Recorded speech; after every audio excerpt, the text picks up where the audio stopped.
All right, guys, so today we're going to be taking a look at how to create this image from this original. We've got an original image that you'll be opening up in Photoshop, and you notice it's not a bad image. The color's kind of bland. It's a little not very interesting, and the family is pretty small down here in the picture. We've also got some trash. We've got a road, a sign, that sort of thing that we'd like to get rid of. So ultimately, this is the direction we're trying to go. We've improved the colors and look with the vibrance, saturation. We've adjusted levels. We've got the family is much bigger here and more prominent with the imagery, and we've also gone ahead and removed all these extra pieces. So let's go ahead and dive in and clean this up. So I've got the original image opened here just as a background layer. So as always, I Command J to just make a copy of it, and then I'm going to turn off that background layer. That way, if I ever need it again, I can jump back to it, but I'm going to leave it down at the bottom and locked. I'm just going to call this the original. So I'm going to take that, and the first thing I want to do is select the family so that we can edit them separately from the background. So I'm just going to go ahead and start with that layer selected, go to the Select menu and choose Select Subject. And it does a pretty decent job, actually, of grabbing this family. So I'm going to just kind of quickly scroll around and see, okay, it's missing her hair here. Looks like we're missing a little bit of the arm, and it's not grabbing the shadows. And if we want this to look most realistic, we're going to want to grab the shadows too. So I'm going to come up here and go to my quick selection tool. And we've got lots of ways we could select here, but we just need to select this family well. So I'm going to grab this quick selection tool. Right now I've got it in the add mode right here, so it's going to be automatically adding to the selection. So for example, if I come down here to this shadow and I click, you see that the quick selection tool has now added that to the overall look. So I'm going to do the same thing over here with this shadow, maybe grab the rest of this shadow and go ahead and drag through here so it selects everything there. Now I'm missing a hand here, so I'm going to click and drag. Because I'm in the add mode, it's just adding to the selection. I don't have to press anything, and that's even a tiny little plus that you're seeing in there. Now I'm missing a little bit of her shoulder here, so I'm going to just click and drag over that.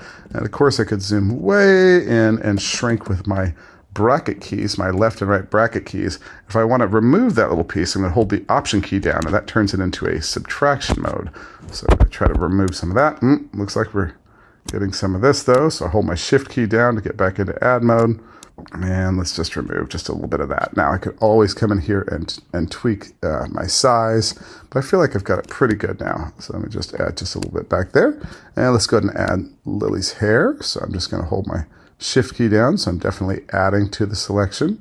And let's just grab a little bit of that, maybe this tiny little piece of hair right here. Oops. Again, if you grab too much, hold your Option key down, and then let's just remove that. So it's looking pretty good. I've got a little bit of background scenery here. I'm just going to try Option clicking to remove some of that, but it's having trouble because there's so many things like these shirts here. So I'm just going to try to grab a little bit more. Now, of course, we could use any of our selection tools to do this. So I'm just going to go ahead and kind of grab those as is. Looks like we don't need this spot, so I'm going to hold my Option key down and get rid of the excess. Oops, a little too much. I'm going to undo. And of course, I could also just switch over to a different tool. I could switch to something like my lasso tool, hold the minus key down, and go in and draw exactly what I want to remove. And that removes that. So we're getting pretty good. It's not quite getting all of his arm here. I could hold my Shift key down and try to grab just a little bit more of his arm. So go through and try to get your selection cleaned up as much as possible. I'm going to just clean up a little bit more of her hair. And I think we're pretty good. So we can always go in and remove more of this if we need to, but this selection process is all about just getting a nice clean selection, and I'm just going to grab all the pieces here until that is in good shape. There we go. Command 0 brings us back to full screen, and I've got my family right here. Now, there's a couple things we can do. I need the family on their own layer, so I'm just going to, if I hit Command J, it'll copy that up to a new layer, but it actually leaves them still on that underlying layer. So I'm going to Command Z, undo that until I'm back to just the family selected, and Shift Command J will create or will cut to a new layer. So you see that that's actually cut them out of the background and put them up here on this layer. Now, let's select this original layer, and I want to fill in this gap. I've got actually a bunch of gaps here. So I'm going to go ahead and I want to select where I cut the people out. Now, here's the easiest way to do that. Because we've already cut them out right here, you can select them by just command clicking on that image, on that layer, and you see the little marching ants selection reappears here. So now make sure that you click on the original layer because we're going to affect the original layer. So you can use a different layer to select it. So if I Command D to deselect, you see the marching ants go away. But if you Command click on layer 1, it makes the selection that's there in layer 1, but I've got this original clip here selected, so it's actually going to, any effects I do or any changes I make are going to affect this layer. So first, I want to do a content-aware fill, but if I just do a content-aware and fill this in, you can see Edit, Content-Aware Fill, and actually I'm going to go about it a slightly different way. I'm going to go up to my Edit menu and just choose Fill, so you can see you have other options. You could choose foreground color, background color, you could just fill the whole thing in with whatever your colors are. That's not what we want. So I'm going to go to Edit, Fill. And in this case, if I switch to Content Aware Fill, turn on color adaptation and leave it as a normal mode, when I hit OK, it did a pretty good job of figuring out what, based on the background should be there. Now, it's not perfect for sure. If I Command D to deselect, you can actually see this little bit of a line outlining where the people were. So I'm going to undo that. And the first thing I want to do is go to my selection tool, modify, and then I want to expand that. I'm going to expand it just a little bit outside so it's able to catch a little bit more of the content around here and eliminate that line that's left. So if I choose expand and come in, and let's just choose like 5 or 10 pixels. When I do that, you can see that it's expanded that. So now it's actually outside of that line. And as a result, when it goes to fill in the content, it's going to be able to draw from what's around it, and it'll actually fill in over the line that the people are missing from. So Edit, Fill, Content Aware, and I'm going to hit OK. And so now that obviously did a much better job. There's not nearly as obvious of a line around the people, but again, it's going to mostly be behind this next layer. Now, there's a few other things we need to get rid of. We need to get rid of this road, this sign, this piece of trash. So, and we can do that. We could just work directly on this original layer, but I prefer to make a second layer. So let's go ahead and do that. I'm going to come down into my new layer box right here at the bottom, click on that, and that puts it right above layer 2. And the reason is because when I switch to like a clone stamp tool or some of these other tools that we can use to hide things like spot healing brush or patch tool, I can actually choose to sample all layers. If I turn this box on right here, then when I'm clone stamping, it's actually going to sample the layers even beneath this. So let's just get rid of this little guy. I'm going to hold my Option key down, set my target. So, oops, let's see, spot healing brush, samples, presets, to manually set the source, use a healing brush. Oh, I see. It's because I've chosen the spot healing brush. Spot healing brush, you can actually just click and paint over, and then it will attempt to do you see it didn't do a great job there. So I could try going from, instead of the spot healing brush to the healing brush, I resize this down to closer to the size of the content. I'm going to Option click right up here, very similar to the brush or the clone stamp tool.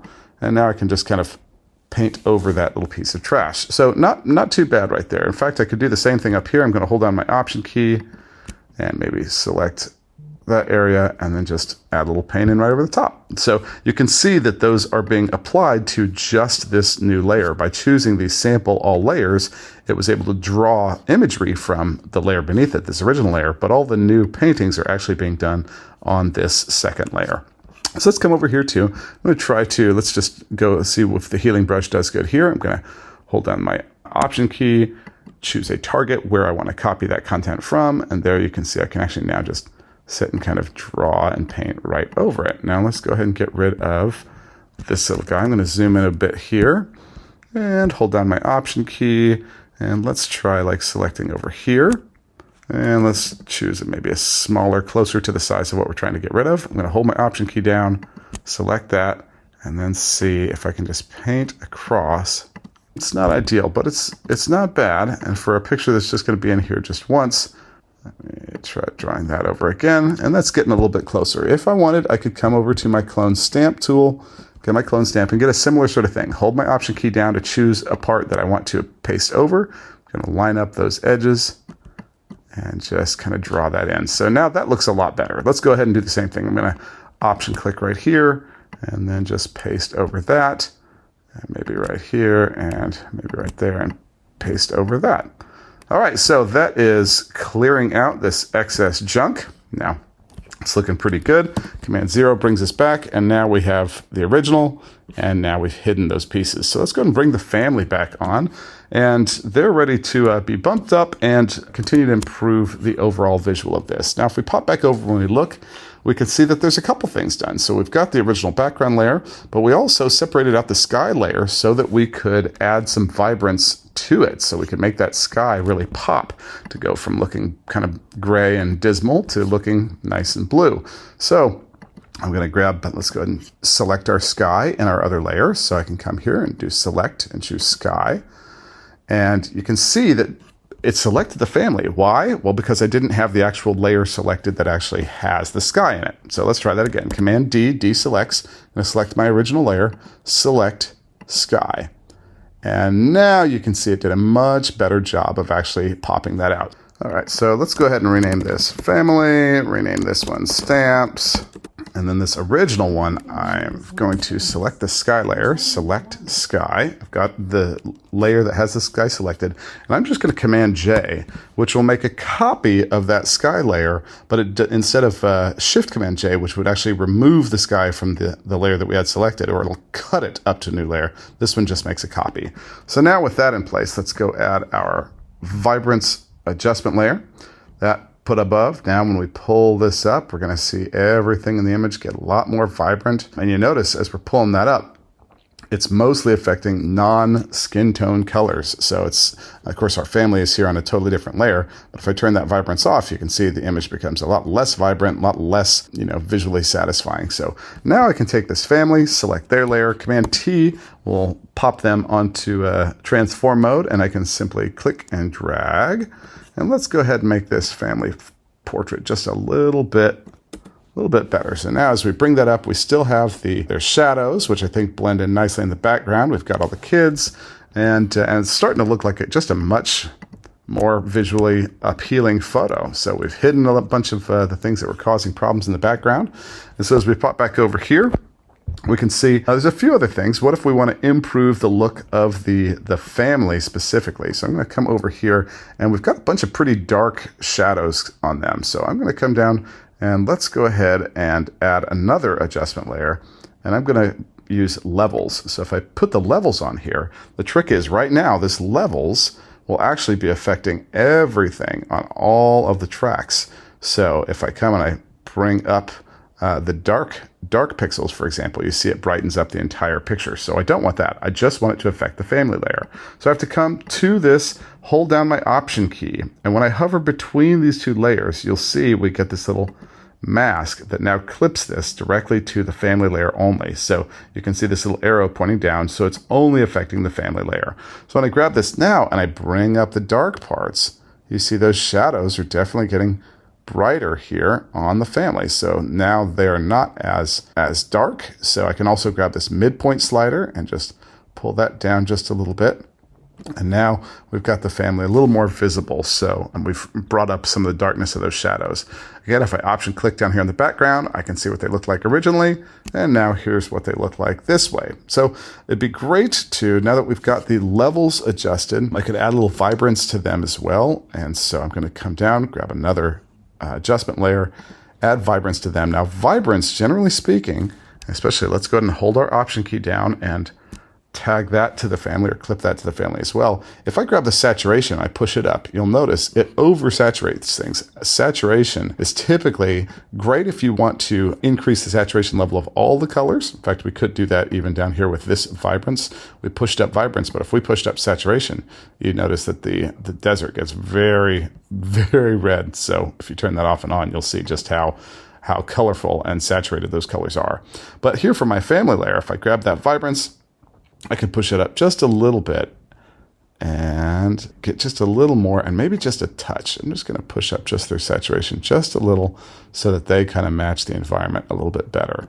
Now, if I turn that off, you can see they go from just a little gray and washed out to just slightly more saturated, look like they're out in the sun. And now we have a much better picture. So here's the original. I'm going to Option click on the background, and that's what we originally had. And now Option click, and it's back in good shape. So very cool. All right, so we've dramatically improved this photo, and we're ready to move on to the next thing.